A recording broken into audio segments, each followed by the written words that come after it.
The bomb was 8 meters long, had a diameter of nearly 2.6 meters, and a weight of more than 27 tons, the weight of 5 elephants. Inside the weapon. A small atomic bomb is shaped like a sphere at the top of the casing. The top of the sphere contains conventional chemical explosives surrounding a sphere of the beryllium mirror casing, inside of which is a small plutonium sphere, about 4 to 6 inches in diameter. Below this atomic bomb is the hydrogen or fusion bomb.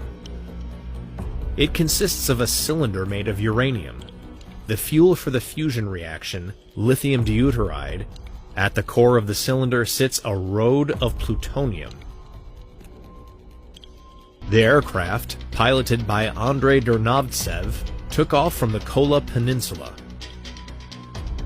It was joined by an observer plane to measure the impact of the bomb.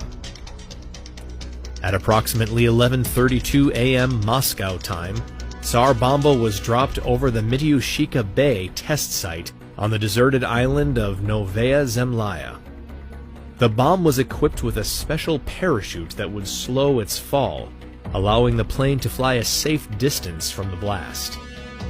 Barometric sensors set the bomb to detonate 4 kilometers above the ground. The barometric sensor detects the final altitude. 32 bridge wire detonators release an electric spark to detonate the chemical bomb. The chemical bomb detonation causes compression inside the plutonium and releases bursts of neutrons. One atom of plutonium is hit by a neutron, splits into 2, and releases energy, producing 2 or 3 additional neutrons.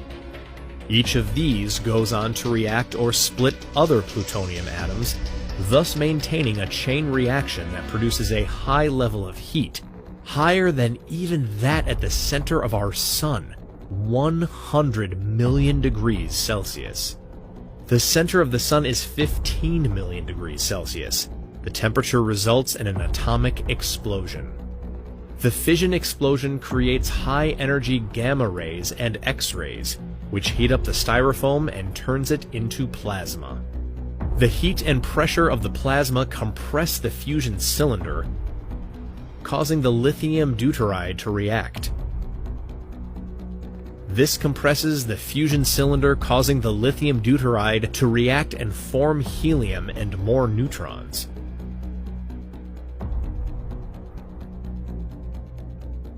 The neutrons cause the uranium casing and plutonium rod to undergo more fission reactions. This causes more pressure on lithium deuteride. This produces more fusion, which releases more neutrons, which causes more fission. The positive feedback loop fission-fusion reaction goes back and forth until a huge explosion occurs, ripping everything apart. Amazingly, all these events happen in only 600 billionths of a second. That produced a mushroom cloud more than 60 kilometers high.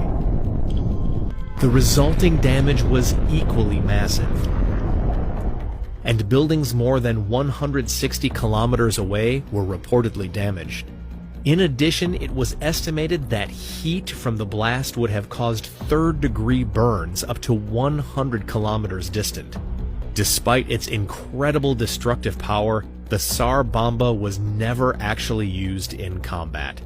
It was designed as a warning to the West during the Cold War and served its purpose well. The Tsar Bomba showed everyone just how destructive nuclear weapons can be and served as a reminder of the devastation that could be caused if they were ever used in war.